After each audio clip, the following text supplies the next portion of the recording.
We are officially on. So welcome everybody to the live event for EPIC. As you know, EPIC stands for English Proficiency Improvement course, and it's the newest course that we are adding to our Takshzila repertoire. And it's a course unlike any other that is available right now because it focuses on English improvement. And it's an element that is often talked about and discussed and questioned to all of us English teachers, but very few actually find an answer which is so direct as it will be in EPIC. So without further ado, I'm gonna lead us into this workshop. It's going to be an event which invites a lot of questions, interaction, which is always an important part of such things. Massey and I, so Massey is a Takshzila veteran. He's been teaching for 24 years now. No, are you mad? No, sorry. No.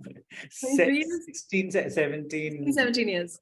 Oh, okay. All right. Well, I have also been teaching for 16, 17 years. I was 24 when I started teaching. Okay, same. Yeah, so we've both been teaching for very close to 2 decades, and that's a lot of experience. We've also amassed a wide range of information and knowledge on all sorts of exam prep. I come from a more literature and English only background, where I studied English literature and then I taught it at university, and I did a little bit of exam prep as well. And for the past several years, I've just been looking at English as a foreign language, English as a second language, and English for academic and special purposes. And I will let Massey introduce and say something about himself. So I, in my 12th, I had science, and then I also shifted to literature. It was always my passion, my whatever, my love, basically books and everything. So I did literature, I did English honors and then masters. And then after that, I don't know, I just entered accidentally or, something like that, the competitive exams territory, and I just couldn't get out of it basically because I'm too lazy to, whatever. So yeah, that's what. And I've been doing this, and then so we were Chandra, I don't know, those of you who are not Takshzila students. So Takshzila, one of the people at Takshzila is Chandra, and there are lots of people. Karishma is also now a part of Takshzila. So Chandra and we were there with Career Launcher. We were the faculty trainers there and everything. And so we got to know each other because of those faculty trainings like we used to take. And we became friends, and we started sort of dreaming to do our own thing. And that's how Takshzila was born. And we started physically in Pune. And COVID time, we had to run helter-skelter, start the online framework. And after which, again, simply because of lazy reasons, we are stuck to online framework. We haven't gone back to the physical framework. I think more than lazy is just the need of the time, isn't it? Yeah, but I think as a teacher, it is far more fulfilling to take a physical class, interact with kids. Oh, for sure. I try not to think about it. It makes me sad. Yeah. Yes, so that's a little bit about us, about Takshzila, for those of you who are not familiar with the brand. But I would also encourage you to use the links at the end of the presentation and go check out our page. It not only introduces me and Massey, but all the other fantastic members of the faculty that we have, who all have extensive experiences and who are all stalwarts in their own fields, and also learn a little bit about all the other courses that we offer. Okay, let's move on, everybody. So right off the bat, without wasting any time, I wanted to talk to you a little bit about what EPIC is. And as I said before, EPIC stands for English Proficiency Improvement course. It's a unique course. And why I say unique all the time is because I don't think there's a lot of courses which are doing this outside of the Cambridge British Council model. It's an ESL course. ESL stands for English as a Second Language, which is what we use English as in India. The way that we have designed this course is to fulfill the following points here. It's meant to help you bridge the gap between where you are and where you want to be. You could be conversant, but you might be struggling with writing skills. Or on the other way, you could have great writing skills, but when it comes to speaking in person, you might find that troublesome or even confidence shaking. If you are somebody who does find themselves stable enough at the level that you are, but you want to take it a little bit further, you want to get a little polished, you want to start reading great literature that's available to us in our times, things like that, you want to learn the nuances of English, then this is the course for you as well. It will also obviously and absolutely help you perform better. And we're going to listen to Massey talk more about this aspect, because this was and remains one of the primary focuses of our course here. And of course, everyday English, just what people call Angrezi bolna seekhe kind of skills, which is not what we are peddling, but what we're saying is, if you've ever thought of joining that kind of course, then come to us instead, because we're going to make it happen. So yes, enhancing your overall English as a second language skill is what EPIC is about, whether you're looking for academic, professional, or personal purposes. That's what we're talking about today. Massey, why don't we hear you talk about how an EPIC is going to be an important step in exam prep for our students? Yes, so the birth, meaning the idea birth, the conceptualization, which is called, so the birth of the idea in my mind of this course started because of something. I don't know if you guys have watched that little video of mine on the course page. So the idea came because I was getting very frustrated by seeing my students of Takshzila. So people join Takshzila, those of you who are not who are not familiar with us or who are not our students, so we prepare people for CAT, okay, the MBA entrance test. So a lot of my students were finding it very, very difficult to handle the VARC, the verbal section of the exam. And so we obviously have a VARC part of the course as a part of Takshzila CAT course. But the thing is that considering the time limits and everything, that course starts at a particular level. Okay. Now, a lot of students were not at that level. Or even if they were, let's say, barely at that level, they weren't able to cope up with the course starts here and then it goes up because you're supposed to practice more and more difficult passages and so on. So why did I get frustrated? I got frustrated because I could see that, there were kids all over the place who could have gotten through because the maths was pretty good and, their LR skills were also good and all that. But it was this verbal which was sort of preventing them. This is one. The other is that, people have a very mistaken notion of what one VRC section is in CAT and other exams, and secondly, therefore, what kind of preparation does it involve? So they have very mistaken notions about these things. And so they thought that, it is very similar to, it is going to be very similar to, let's say, maths, wherein even if, let's say, I don't know a particular topic, let's say time, speed, and distance, let's say I don't know, or I'm not very good in a particular topic. Okay, so let's say algebra. So I'm fine in the rest of maths, but I'm not very good at algebra. So what they think about maths, and they think rightly that, all you have to do is to understand the fundamentals either on your own with the help of a book or some videos, or with the help of a teacher or teachers. And sooner or later, you will be able to take care of it, provided you give it enough time and dedication and effort. And that's absolutely correct, because that's how maths is. So it's not their mistake to think that, yeah, something very similar will be the case with the VARC section and the VARC preparation.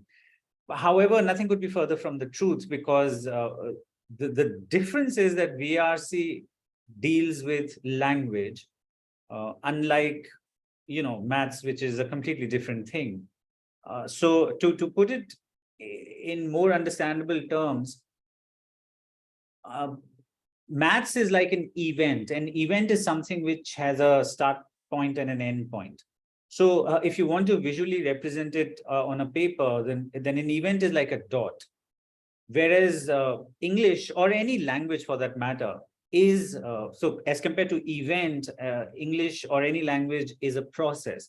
And so how do you represent it on a piece of paper? Like you represented maths as a dot, English you will, or any language, you'll have to represent it as a line with 3 more dots, which essentially means that the line is unending. It'll just go on.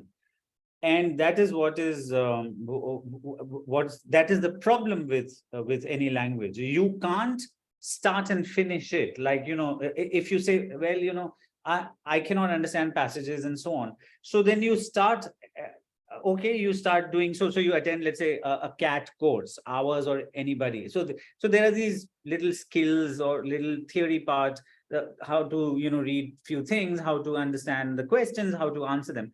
And people think, yeah, fine, that's it, and it's taken care of. But it doesn't happen, because to understand the passage itself is a problem. How do you answer the questions? And lots of times to understand the questions themselves is a huge problem. So it is a completely different thing. Unless you come from a particular level, you cannot take care of the VRC section of CAT or any other competitive exam. And so I was getting frustrated because I wasn't able to help students. Like the course of CAT, the verbal course of CAT is not designed to bring people from a lower level to a higher level. It is designed to take people who are at a decent level and then make them better and teach them certain skills and whatever. So I was getting frustrated for my reasons, because I didn't like this fact. I wasn't able to help. And I was obviously getting frustrated and even sad because of students, because I could see that there is an amazing amount of potential, but these kids are not able to do it. So coming back to how I started, the reason why I thought of a separate course was to take care of this. Okay, now, when Karishma came on board, and then Karishma, Chandra and I, when we were having these meetings to discuss this, it was then that it came out that since even if you're coming up with a language course, which is like a gap filling course for competitive exams, and since that course will be very similar to any proficiency course in English or of English, then why not to sort of come up with something which is broader and larger? Because it is not as if there are things you will do in one and not in the other. No, more or less everything will remain the same. So my focus was always that. However, yeah, because the course is going to be still the same, and I think Karishma will elaborate on this better. So since everything is the same, it's a broader course. That's the deal. Okay, thank you, Massey. Yeah, that's really the crux of how EPIC came to be, that we wanted to create something that would bridge the gap. There was a long period where we wanted to call it the gap fill course, but then because I'm never satisfied, I kept pushing. Let's add more people. Let's open it up to everybody. Because here's where I come in with what Massey just talked about, that why I wanted to open it to across India and all ages. So really, EPIC is meant to be joined by anybody above 18. So you have to be an adult, and you can be 60, you can be 65, you can be 44, you can be 38, whatever age you are. If you're at the level at which your classmates are, then you belong in the class. And here's the benefit that I think that I've found over the years that I've done this with multi-age and non-age specific class groups, that one, the perspectives that you come across when you're faced with a youngster who's, you know, discovering technology, and who's born into technology, and somebody who's in their late 40s and who are discovering technology in a new way, and somebody who has never been part of a digital classroom and now everything is on a screen. The perspectives are incredible, and they're very revealing of people and their mindsets. And the usage of language, it changes every few years.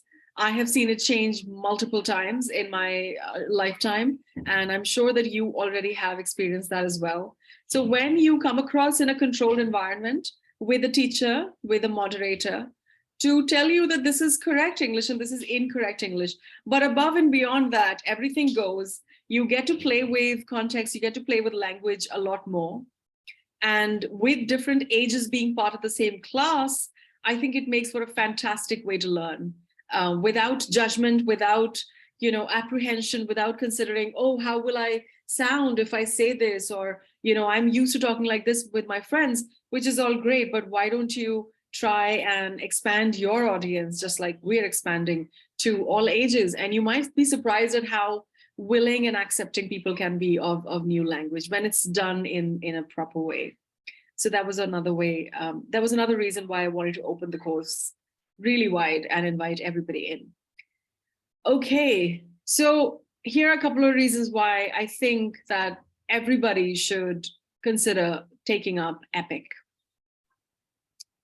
We're exploring learning styles. We're thinking about the learner, the focus of the learner. And this is something that I genuinely find lacking in most classrooms, if not all of them, which is that if I were to ask you what sort of learner you are, I'm pretty sure that you will not be able to say it right away. In fact, let me just do that. Do you know what kind of learner you are at this point? Anybody? Sound off in the comments or unmute yourselves and just speak.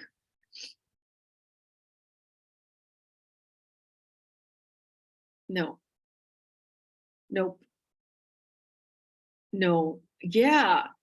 Isn't that incredible that we as adults, so most of you, if you've been, in fact, every single one of you, if you've been through school, you have been learning, right? Learning has been part of your life. And yet you have no idea what kind of learner you are. Now that is incredible to me. And that is something that we will explore in EPIC, because we will think about not just a group that matches your skill, but we will also think about your learning style. Like, do you learn by speaking with people, by talking, by doing things with others? Do you learn by doing things yourself, but in a controlled environment? Do you instead learn better by listening and taking in what's going on, but not really participating? All of these are valid. Okay, these are not going to be classrooms where I will be forcing you to speak or asking you, why don't you participate? It'll not be like that.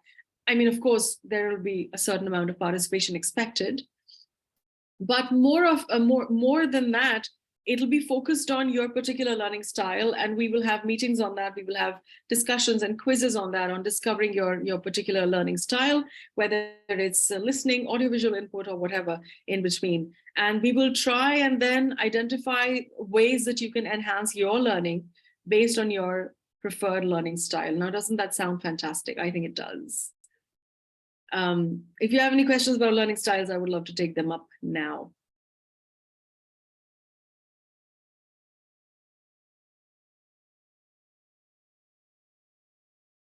Okay. So I'm going to throw it back to Massey for just a second and ask him if he has ever thought about learning styles in CAT prep classrooms and how he thinks it's going to benefit our existing students in EPIC to identify their learning styles. Yes, I have, and at least in the physical, when we had a physical center, then I used to, I mean, if a student came to me to ask some problem he or she was facing in the prep and whatever, so I, not in as many words, not directly, but indirectly, I used to sort of ask, or figure out the learning style and whatever, and so, and hence recommend the next step, for example, so if a person can is more a visual kind of a person, right? that doesn't mean you go and start watching a video.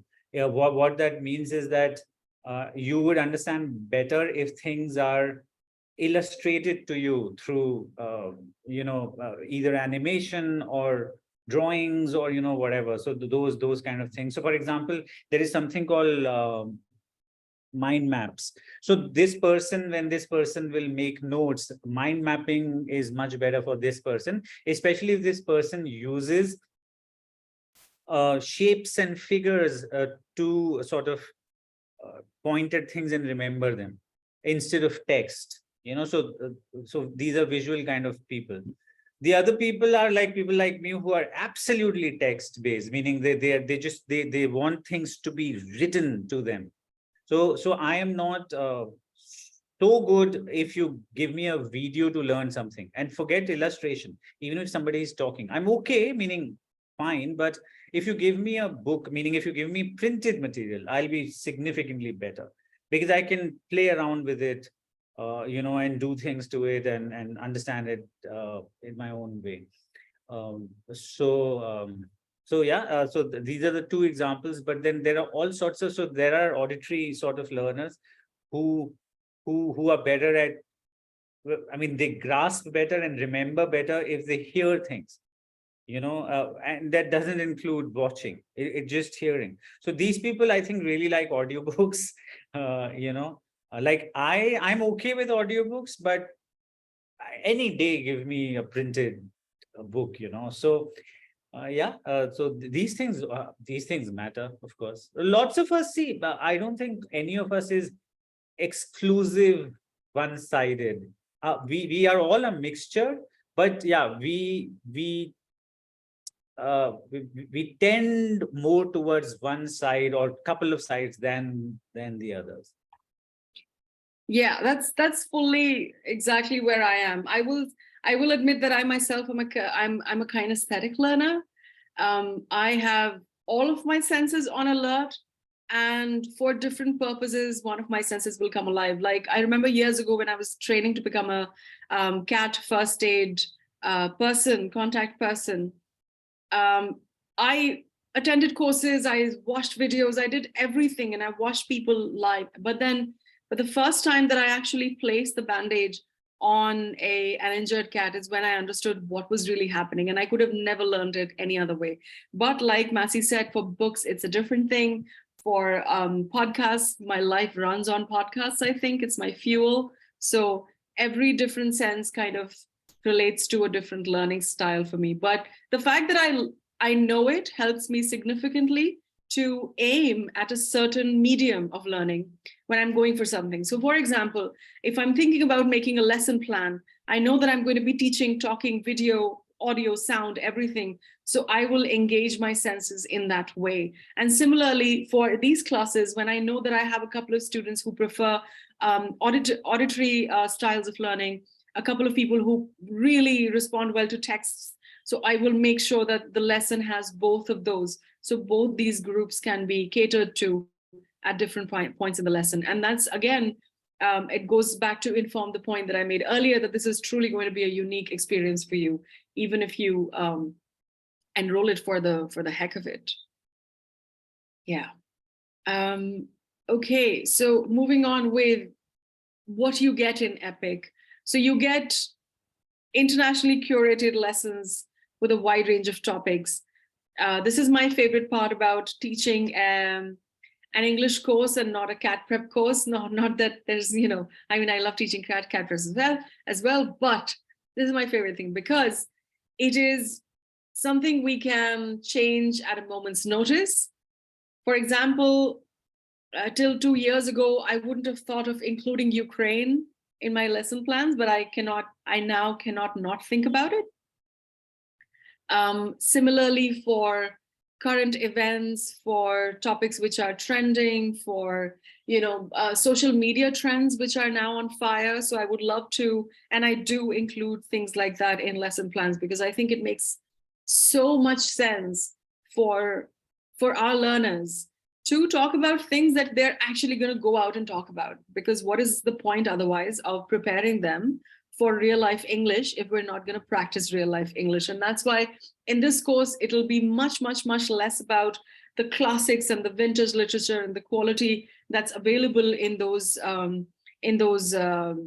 repertoires, but it'll be much more about what you listen to outside, what you get, and what are the most likely topics that you're going to engage with when you're outside in public, talking to people. Talking about tasks, classwork, home assignments, activities, these are things that we will play around with all the time. Unfortunately, it will be a little limited to screens and online because that's what life is today. But it will still include a bunch of tasks that pairs you up with different people, gives you different challenges to work on, and different things to try at home. It'll not be you sitting with a online digital file and selecting the correct answer. That's not what we mean by home assignments. It'll be something like, if you've never done that, then you go to a new cafe and you place your order completely in English, no help from anybody, and you carry a full conversation with a stranger. That'll be a home assignment. And then you get to come back and, respond with how you felt, how it went, and things like that. And again, similarly, novel ways of learning English, things that you wouldn't have thought of as something that can educate you will most definitely be part of our lessons. And another thing that I want to highlight here is maybe there are a few people who have joined us thinking that maybe I'm not preparing for CAT prep, but there are other English proficiency exams that I'm looking at. And I would say, yes, come on down, because we are going to focus on speaking, listening, reading, and writing, all four of them, all the vectors. And of course, grammar and vocabulary goes without saying. It's part of every single lesson all the time because it's part of English. It's what English is made of.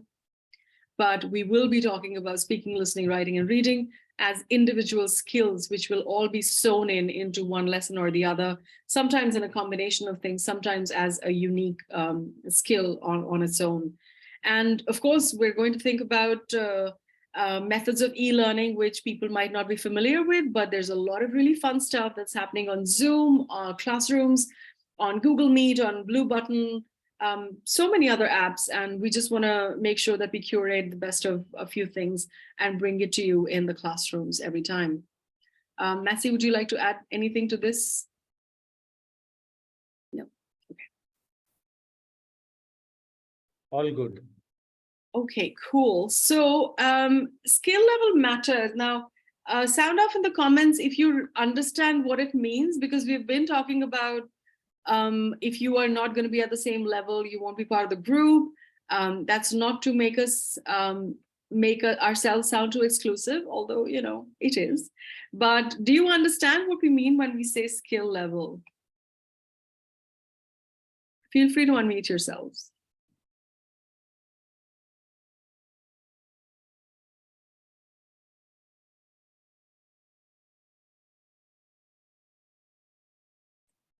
Ma'am, those persons whose skill level are at the same level. Mm-hmm. Right. Would anybody like to add anything to Anurag's definition?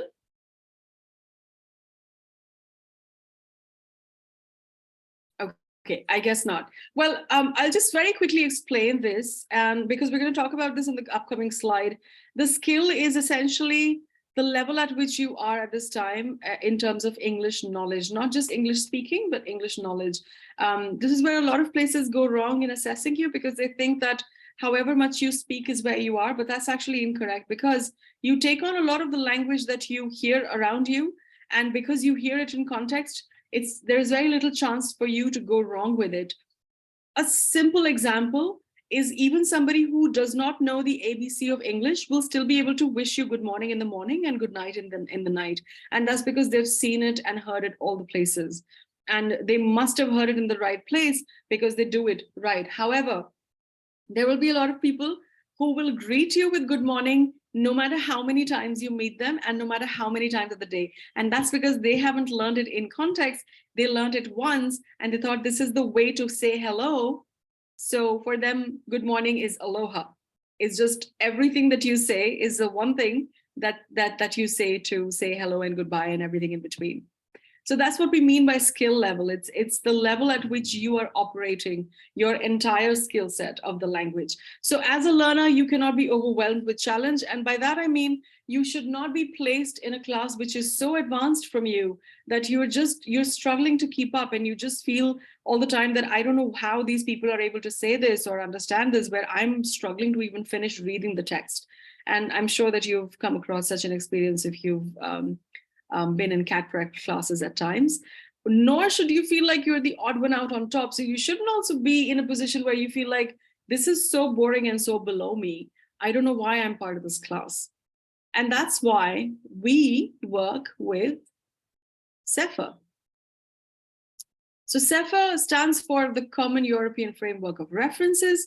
It's one of my favorite things about teaching English within a system, because it helps us understand and identify who is where. So I will give you a few seconds to just read this definition, and it'll be enough to understand what it means.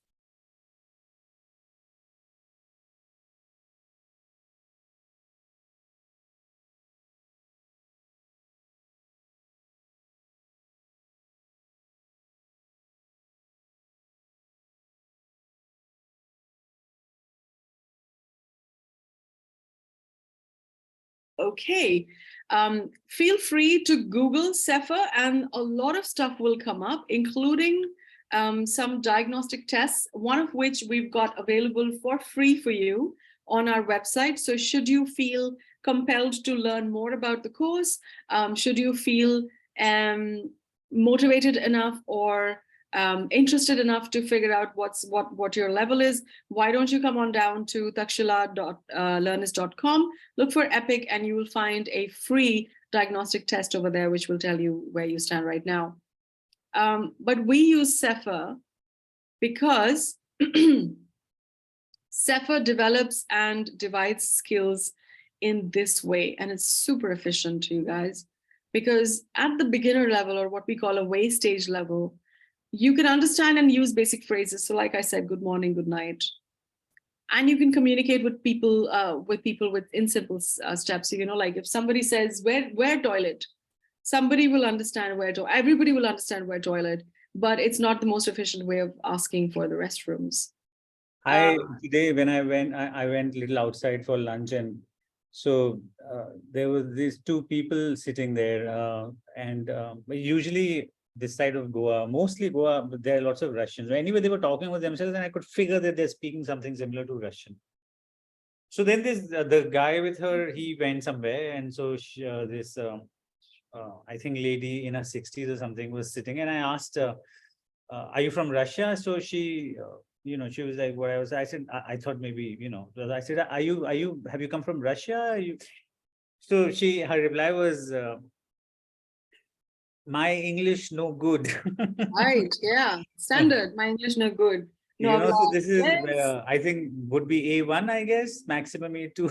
I think A2, elementary, because at least she was able to phrase in my and English, which is a possessive, and no, which is a negatory adjective, and good, which is a positive stage of comparatives. And that's how English teachers talk, by the way. So yeah, that's exactly it. So anything above, you know, je ne parle français, or what is the other one? The no hablo español, no hablo inglés. Mujhe English nahi aati. Above anything would be your beginner, and then a little bit better would be elementary.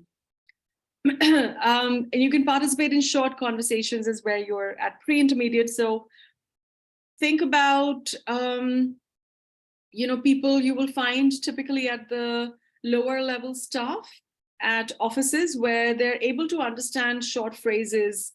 If somebody will say, bring me this at this meeting time, or please go and give this to somebody, they will understand it. But anything beyond that, it will be difficult for them. So they will not be able to sit at the reception or handle phone calls. Yeah, and I hope that you're able to see how efficient this system can be in identifying where you are and where your skills kind of finish or limit for now. So we are looking at B1 and B2, and hopefully we're going to be amassing people who are already at the B1 and we will be taking them to B2. Now, this is something that I want to highlight once again, that this course is not going to take you from A1 to C2. In fact, no course in the world can do that, and I guarantee you that today. We're going to take you from B1 to B2, and if you are a person who can communicate in situations using simple language, you often find yourself thinking, I wish I had a better word to say this. You do not find great confidence in expressing opinions. You can say things like, it was good, it was bad, it was nice, it was not nice. But beyond that, you find yourself just repeating yourself. And you want to go to a place where you can do more complex structures, you can make better sentences, you can express yourself better, things like that. You can bring more color to your language. That's what we are going to do for you. And that's the reason, and the decision to choose B1 as our starting point was actually very conscious, because most of the people in India who are living in metro cities, they test at a B1 level. But unfortunately, although this is one of the strongest levels to test at as a non-English speaking country, but the unfortunate fact is also that this is where they remain. And there are so many reasons why that happens, but it no longer needs to be, because we can take you to the next level. So that was a little bit about CEFR. I wanted to really talk about this really wonderful system that we use to not only test our students or give a diagnosis, but also to make sure that expectations are tempered and you know exactly what you're going to get here, not from A1 to C2, but B1 to B2. Pratik has said that sounds complicated. Could you talk about what it was that was complicated to you, Pratik? Ma'am, you explained that entire sentence that Sir said about that Russian lady. Okay. Okay, like I said, that's how English teachers talk. That's in our blood. We can't help it, or at least I can't. Okay, so let's keep moving on then. Finally, I'm sure that a lot of people are also wondering, okay, we get it, you're CEFR and everything, but what is an EPIC? So here's what is in EPIC. I'm going to give you a few seconds to just go through this.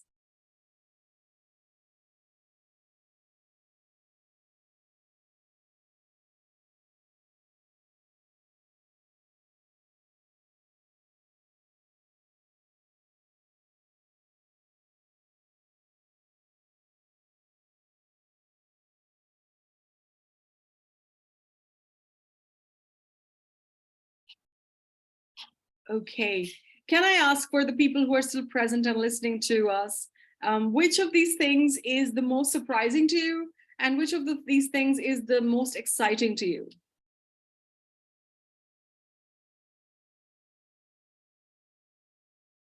Is there anything that surprises you in these contents?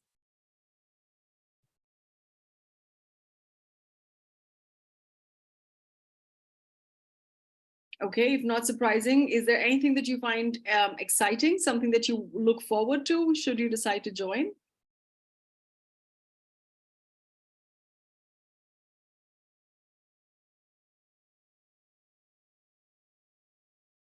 One-on-one feedback, 84 contact hours. Why is that exciting, Amrita?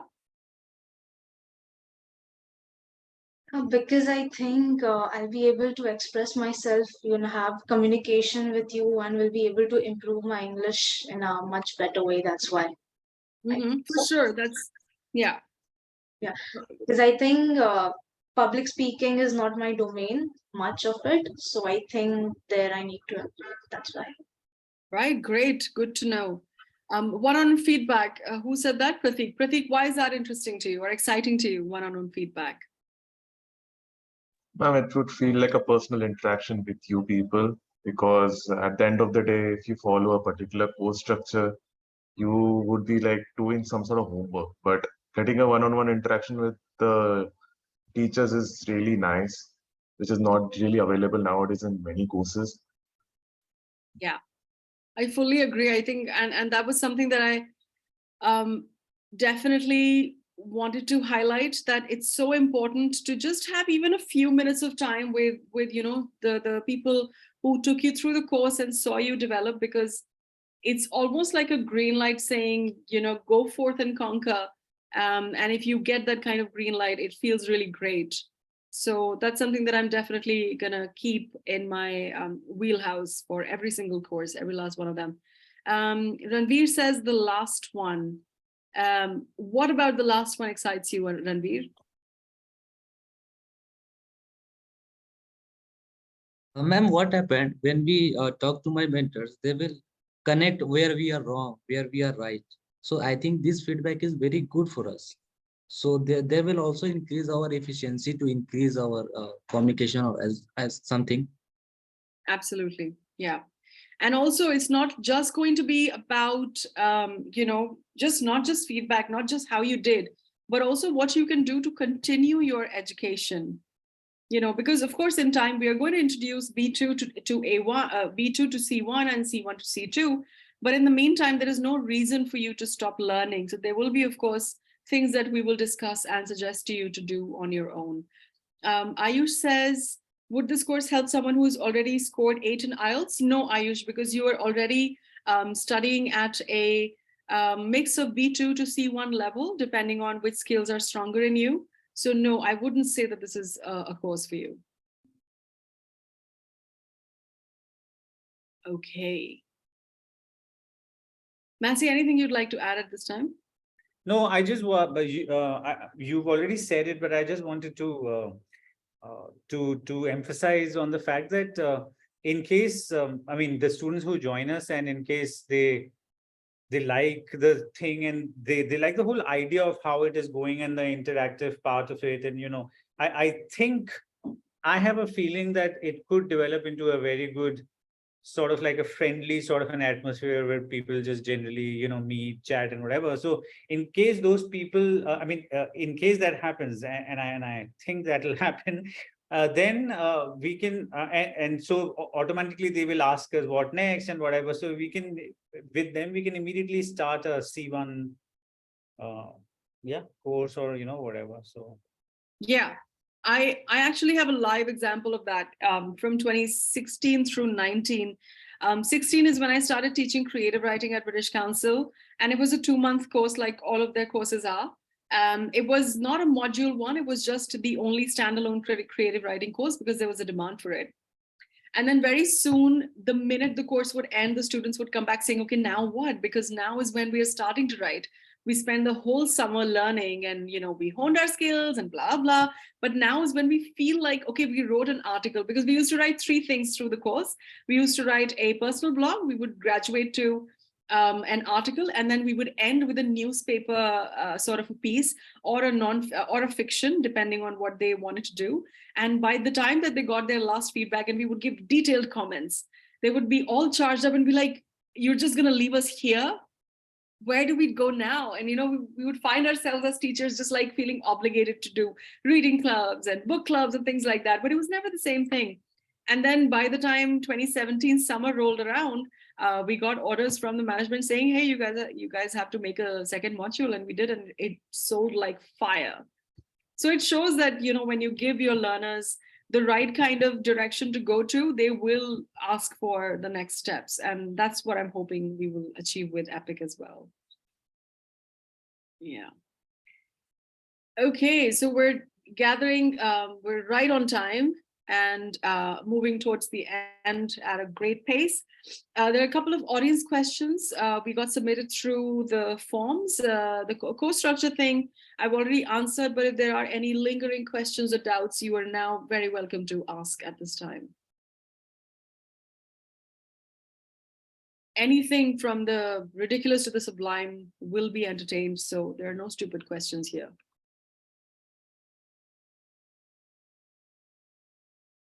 Okay, looks like the course structure is clear then. Will you teach phonetics part of the course? Yes, most definitely. I don't think any English teaching is complete without a hefty dose of phonetics. Phonetics is I say that about a lot of things, but phonetics is really like one of my favorite things to teach because it is fun. It is really revelatory, like it reveals so many things about you and your palate and your pronunciation organs and what lives in our mouth and how we move it and how other people move it in different countries and how accents become accents. There's a really fun activity that we do in the initial classes of, a pronunciation and speaking course specifically, in which I ask my class to submit as many accents as they can, and I try and imitate that accent, same thing, but in different accents. And it's one of the funniest things, because sometimes they're like, oh yeah, this is it. But sometimes they're like, how did you make that sound?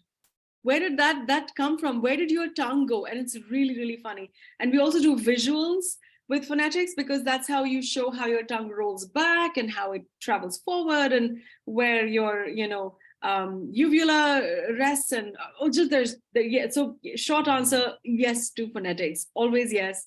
It is brilliant, it's fun, and it's so important in teaching. And another thing I'll tell you about phonetics is that for language to be learned, you want to hear it, you want to also understand how the sound is traveling. Now, if you just look at this word course, C-O-U-R-S-E, for somebody who is coming to language, to the English language for the first time, they would say, if C is sir, because that's how I've seen it so far, and O is oo, and U is you, how do I say the first three letters? There is no way that I can pronounce it. And do I say course or course? How do I say this? There is no way that English to a layperson will make sense as a spelled language. English is not a spelled language. It is fully a phonetic and a timed language. So when we give the gift and the tool of phonetics to our learners, we're saying, listen, don't listen to people and don't look at spellings. If you ever want to learn how a word is spoken, just go to any good dictionary, go to any online dictionary and read the phonetic alphabet. And 9 out of 10 times, you will be correct in how you pronounce it. And that is the power of, teaching systematic language tools to learners. Yeah. Okay, who enrolled? Will enroll the. All right, that's Massey. Most probably. Yeah, I'd say so. I think that's a cherry on top of being Takshzila. That's a given. We Yeah. always give discounts to our students. Mm. Yeah. So I think that's another thing to consider. Become part of Takshzila altogether. What about the others? So there is a discount going on right now, isn't there? There's a 25% discount, I want to say. Okay, you would know. Yeah, I would know. I should know. Yeah, shows my research. Yes, there is a discount going on right now. The course is, shall we talk about the price? Yeah, okay. Okay, But so the course. do you want to take questions before, first from the students here? Do they have questions? Sure, we can do that. Yeah. In fact, all of the information about pricing and discounts and everything is available on our website. So you are free and welcome to just check it out. And there are discounts available right now. And we will keep doing discounts. We will keep doing live events and special sessions, which will be kind of part of the course, but not completely part of the course, which will be even open to, audiences and free learners. So there's a lot of stuff coming under EPIC, you guys. Watch our social spaces. There were also some other questions that were just submitted through the forms. I'm not sure if these are fully relevant, but I'm going to take Massey's help in addressing them very quickly, not to spend too much time on this. Yeah, so basically, if you look at the first two questions, that is what the course is, right? Mm-hmm. So the fact that a course like ours has to exist, like EPIC, is because these first two questions cannot be answered. That is the reason why such a course has to exist, which is why we brought it into existence, because we know that these questions are genuine. So these are important questions, but they cannot be answered. They have to be done. It is such an intimate exercise to find out where you are and what improving English means for you individually. Yeah. Yeah. So somebody said class timings, those will be decided based on how many enrollments we get. It'll either be an early morning or a late evening class. It'll be a 1-hour class Monday through Friday, but we're still thinking about timings based on how our students want them to be. Duration of the course will be 3 months, where it'll be a total of 90 hours, out of which 84 hours will be contact time, which means classroom time, and the other 6 hours will be utilized equally or equitably among diagnostics and assessments. And yeah, that's pretty much it that we had to talk about today. How to get EPIC, we're everywhere. We're on socials, Facebook, Instagram. You can write to us at hello@takshzila.com. We also have our websites up and running now. We've got it on Learnist. Once you go to Takshzila Learnist, you will see EPIC in one of the courses. If you go to the website takshzila.com/courses and then scroll down, you will again see EPIC there. If you go to the EPIC website through the takshzila.com, you also get a brochure that you can download, and that also takes you from live links to all of the other things that are mentioned here. So really, it's just a very well-connected network that we've created, because we don't want anybody to feel left out or feel like, I understand, I like the course, but how do I get it? So you can get EPIC literally from everywhere.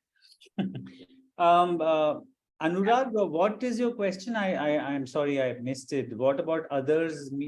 Others what? Oh, it was a discount thing. Acha, okay. So yeah, so that is answered because the discount is going on. Yes. And Vishesh, the answer to your question is yes, absolutely yes. Every class will be automatically recorded. And I think within half an hour of the class, that recording should be automatically available. Yeah. Maximum 1 hour. So. Yeah, within the day, you have access to it. Yeah. Any other questions, anybody? Any observations, comments, remarks? How do you feel about EPIC? Do you have any thoughts about whether you want to join in or not? We would love to hear it. Ma'am, any tentative dates from when the class will start? We're looking at the end of March. That's going to be our outside date. Today, we're standing on the 18th. We're hoping that by the 24th, the 26th or the 27th, we're able to launch the first group. Yeah. Yeah, I think max 10 days from now, something like that. I'd say so. Yeah. It'll most probably be a Monday. Right. Has to be. So if I look at the calendar, it should be 27th, yeah, as Karishma said, most probably, if, yeah, all goes according to plan. Any other question?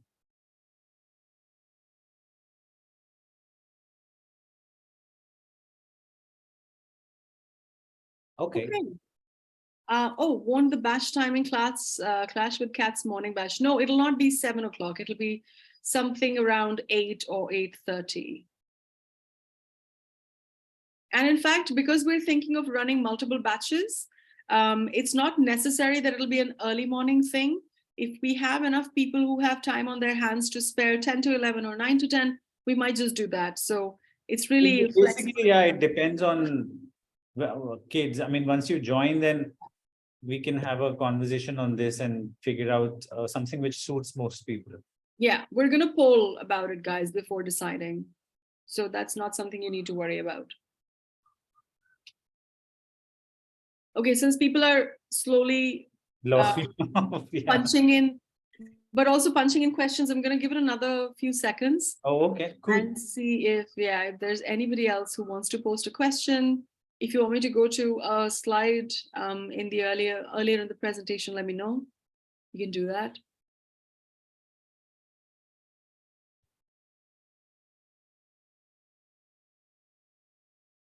Should we start a Telegram group open for all right now, wherein people can, I don't know, ask questions or whatever? I don't mind. I think that's a nice idea. We can float it. We can talk about it. Yeah. Okay, I don't think there's any more questions coming in then. Yes. Right. So Sir, everybody. Hmm. Oh, okay. Go ahead. Sir, I have a personal Sir, I come from a rural background, sir. Yeah. Sir, I have given MBA exams this year, and sir, I scored 95 percentile in. Sir, but my communication skill is not that good to get enter in the MBA colleges, sir. I think that. So, what to do, sir, for improve my communication skill? First of all, if you've gotten interview calls, believe me, you shouldn't think on these lines. I mean, at least in MBA institutes and definitely the top ones, I've seen people clear the interview, okay, without having extremely sophisticated sort of language skills. People get through, okay, as long as you're able to communicate properly. And remember, communication is not the same as having an accent and speaking really in a funky way. Effective communication means you are able to pass your message across properly. So first of all, get rid of that in case you have interviews coming up. It is not going to harm. I'm honestly telling you, okay? So that is the first thing. Okay, now the short answer, the answer to your question is a very long drawn thing. It takes time and whatever, but the very short thing that I can tell you is whoever you think speaks well, whoever it is, you listen to that person and you stand in front of a mirror and you mimic that person. You just copy. Okay. So suppose it is a foreigner, try not to speak in the accent, but at least pronounce the words the same way. So for example, if it is, let's say, some British person, so that person will say water. Or if it is some American, that person will say water. So don't do that. Don't say water or don't say water, but say water. So like as close as you can to that thing. Because I honestly think Indians speak really well. The ones who speak well. So we don't have to copy. So stand in front of a mirror and mimic that person and do it, okay, repeatedly. You may look funny to yourself, you may look funny to your sister or whatever, let that be, ignore it, and you will see the change. I'm not joking. This really helps. So yeah, on an immediate basis, you can start doing it. Sir, will that course will be helpful for me? Yeah, 100%. 100%. Yeah, I think so. Yeah. No, I guarantee it. Sir, the main problem with me is that, sir, I'm unable to connect the lines. Oh, then it is a bigger problem. Then it is not just a problem of, like as you said, communication. Then it's a problem of meaning also. In which case, 100% the course will help you. Sir, what happened is that before the IELTS interview, they had given me a preparation kit.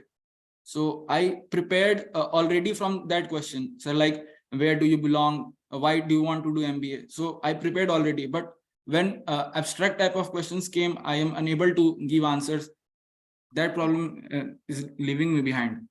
Yeah, so Anurag, I think what we're looking at now is the level of comprehension and the fact that you are able to answer questions which are within your ability and understanding. But if there's something that occurs out of the ordinary or just abstract, you're having trouble. And that's where you need to input more language, which means you need to intake more language to be able to produce it.